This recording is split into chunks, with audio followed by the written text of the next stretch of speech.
Bah écoutez, quelle ambiance, hein? Il faut dire que chaque année, c'est aussi une occasion, cette convention du CIBEF, de se retrouver, les partenaires du marché de l'art ensemble. Ça fait plaisir de se retrouver. C'est une occasion qui est donnée maintenant depuis une dizaine d'années. Et donc, je trouve ça formidable. Et donc, je vais commencer pour vous dire quelles sont les nouvelles importantes de la profession. Et ensuite, je vous expliquerai un petit peu les différents intervenants qui vont animer cet après-midi. La chose la plus importante, une des choses les plus importantes pour nous, c'est que depuis des années, le CIMEV avait milité pour que les commissaires-priseurs, puisque nous sommes commissaires-priseurs, retrouvent tout simplement le nom de commissaire-priseur. Et donc, depuis des années, on nous avait imposé SVV, Société de vente volontaire, commissaire-priseur de vente volontaire, etc. Voilà. Le pire, c'était OVV, là, opérateur de vente volontaire. Je vais chez mon médecin, non, je vais chez mon opérateur de santé. C'était absolument ridicule. À partir du mois de juillet de cette année, il n'y aura plus que deux professions. Les commissaires-priseurs, que le CIMEV représente. Du reste, le CIMEV a changé de nom, puisqu'il n'y aura plus de maison de vente. Nous appellerons Fédération ou Association des commissaires-priseurs. Enfin, on va voir ça. Et donc, à côté de ça, les commissaires de justice, et je remercie le président Benoît Santoire d'être avec nous aujourd'hui. Donc, à partir du mois de juillet, deux métiers, deux professions, deux activités séparées. Et donc, nous retrouvons notre nom ancestral de commissaire-priseur et on va enlever l'OVV qui accompagnait notre nom depuis des années, y compris dans la Gazette. Bon. Donc ça, c'est quelque chose de très important pour nous.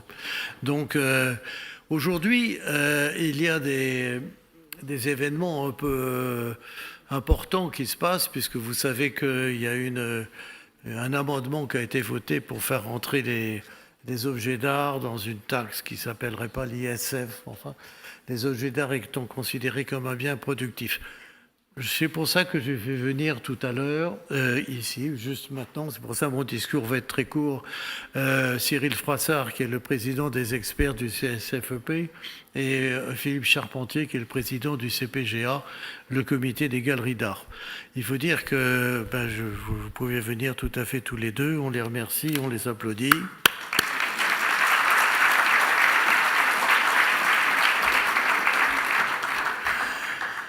Dans cette aventure, à partir du moment où cet amendement a été voté en catimini, du reste la nuit, parce qu'aujourd'hui, quand on parle aux députés, aux sénateurs, ils sont tous en train de dire « Ah ben non, j'ai pas vu ça, c'est passé trop tard, je suis pas d'accord ». Bon, enfin bref, ils font demi-tour. Mais il n'empêche que ça a été voté.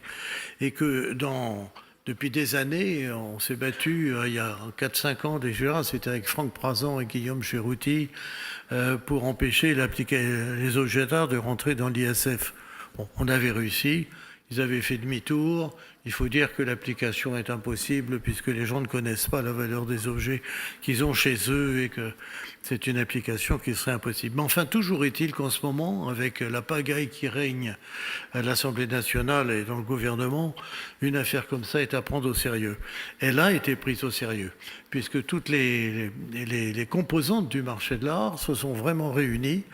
La réunion se fait avec Alexandre Giquelot à Drouot et autour de nous avec des intervenants importants qui chacun participe à cette réflexion en rencontrant des députés, des sénateurs pour éviter l'application de tout ça. Donc je vais laisser la parole à Philippe Charpentier et Cyril Froissart pour vous parler de ça, mais je pense que nous allons y arriver. Simplement, pour faire un état des marchés aujourd'hui, c'est qu'il y a 522 sociétés de vente volontaire qui vont disparaître pour devenir 522 commissaires-priseurs.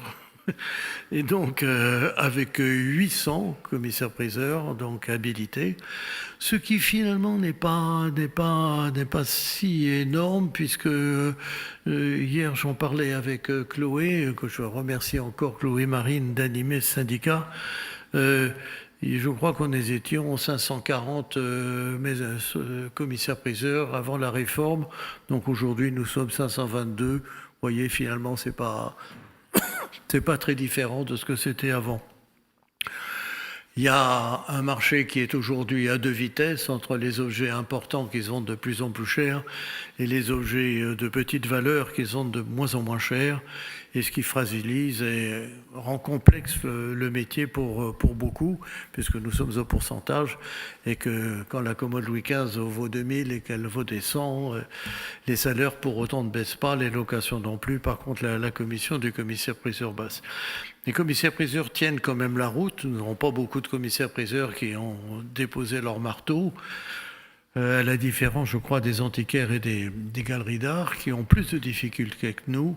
Et je crois que le marché se développe chez nous avec les nouveaux arrivants qui sont souvent des gens qui sont sur Internet, qui n'ont pas de société de vente, qui n'ont pas de salle des ventes en elles-mêmes et qui amènent une façon de fonctionner différente et qui amènent du coup des clients différents parce que leur façon de fonctionner, leur façon d'être amène certaines personnes qui n'osaient pas s'adresser à un commissaire-priseur. Il y a un petit côté commissaire d'un commissaire-priseur, puis un peu collé-monté, tout ça, qui fait que cette nouvelle génération amène à elle-même une nouvelle génération d'acheteurs qui sont de plus en plus sur les plateformes, qui nous sont maintenant devenus absolument indispensables.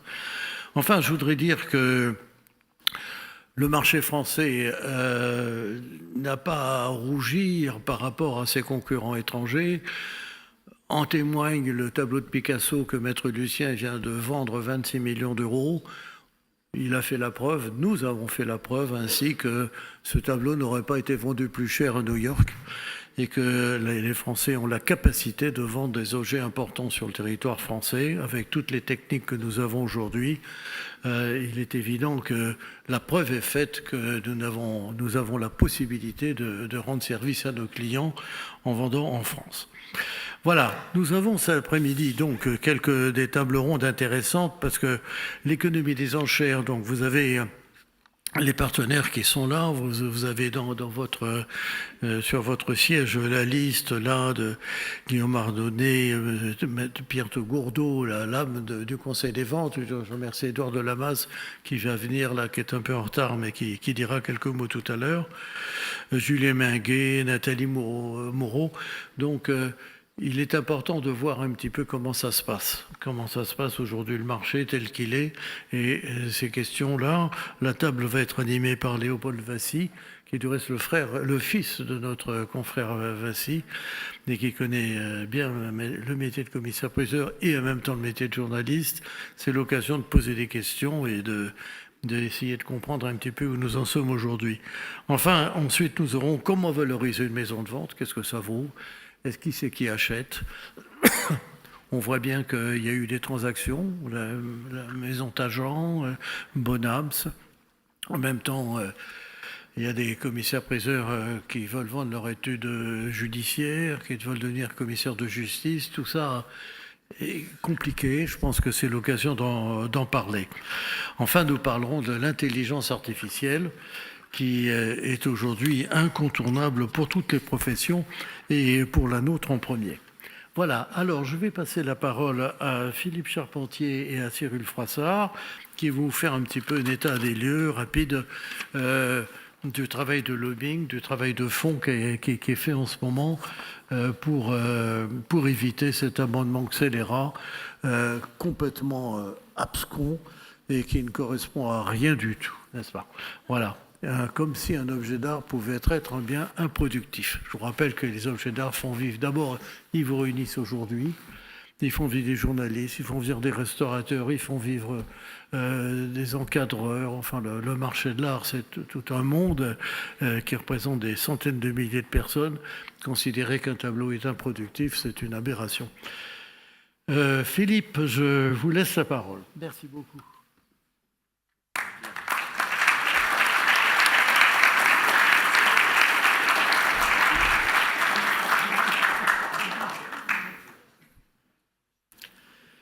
Cher Jean-Pierre, cher Cyril, Mesdames et Messieurs, En m'invitant à prononcer un discours d'ouverture à votre Assemblée générale, je mesure l'honneur que vous accordez au comité professionnel des galeries d'art ainsi qu'à l'ensemble de la communauté de galeristes et de marchands que nous représentons.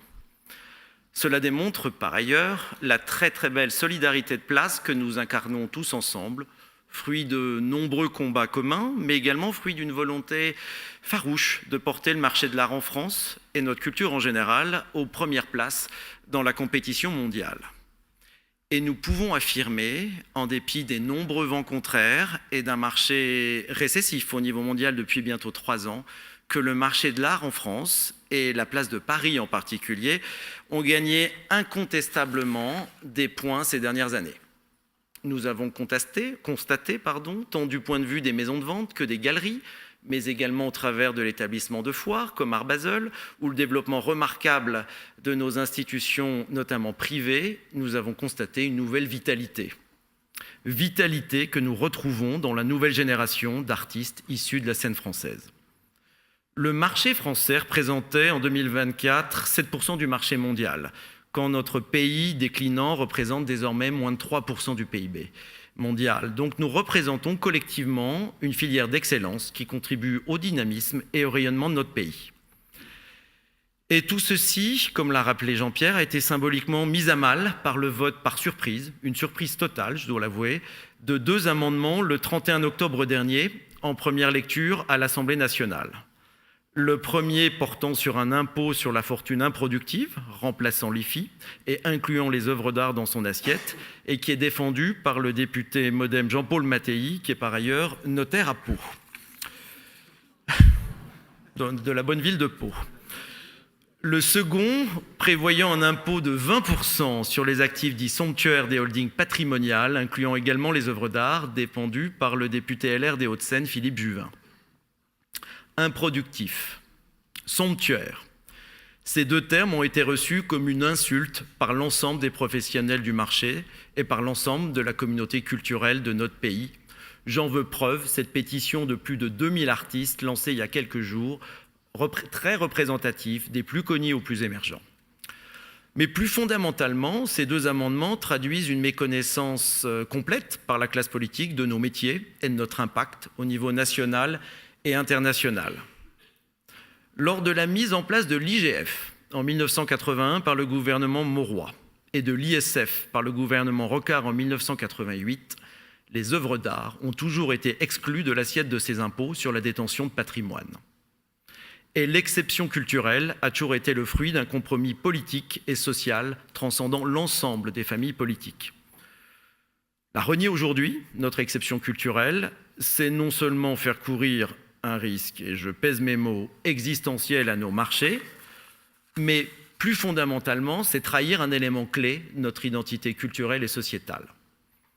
La mobilisation sans précédent et d'une rapidité exemplaire de l'ensemble de nos professions qui a été largement impulsée tant par le CIMEV que par le comité des galeries, mais aussi par nos amis experts, elle a abouti à une déclaration commune signée par 27 organisations représentant des galeristes, les marchands, les commissaires-priseurs, les experts, les artistes, les foires.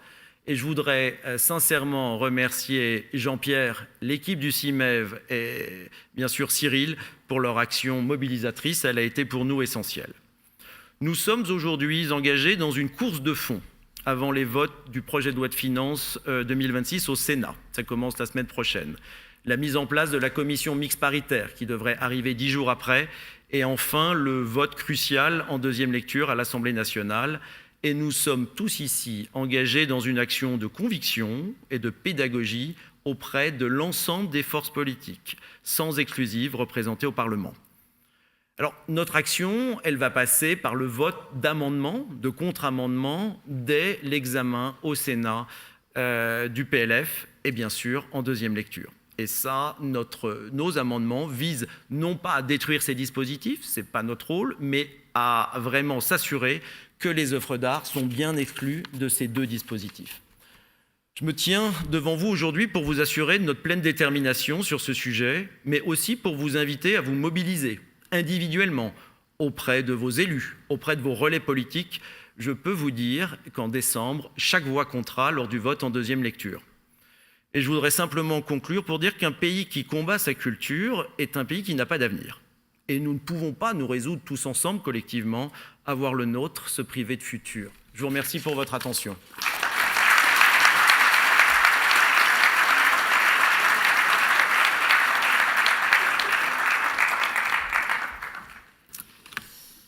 Cher Président, bonjour à tous.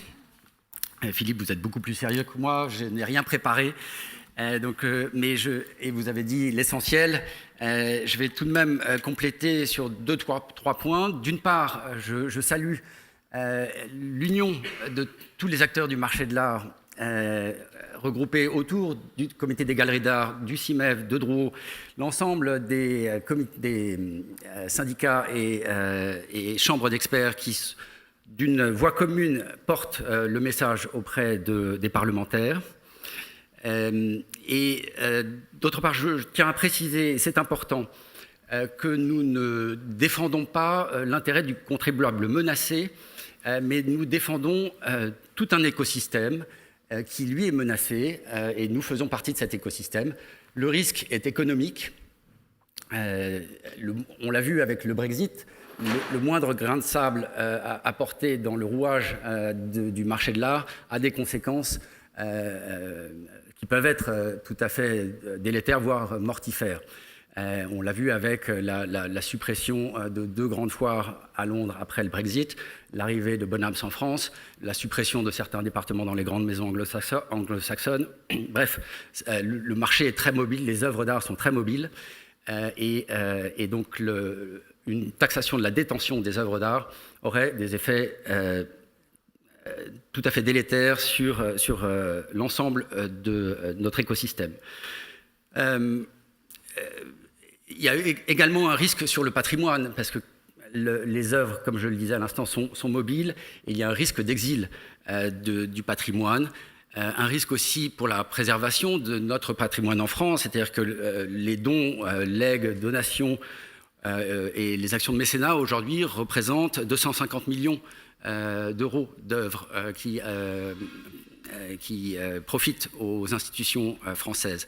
Et naturellement, si cette mesure venait à être mise en place, les choses changeraient considérablement pour notre patrimoine.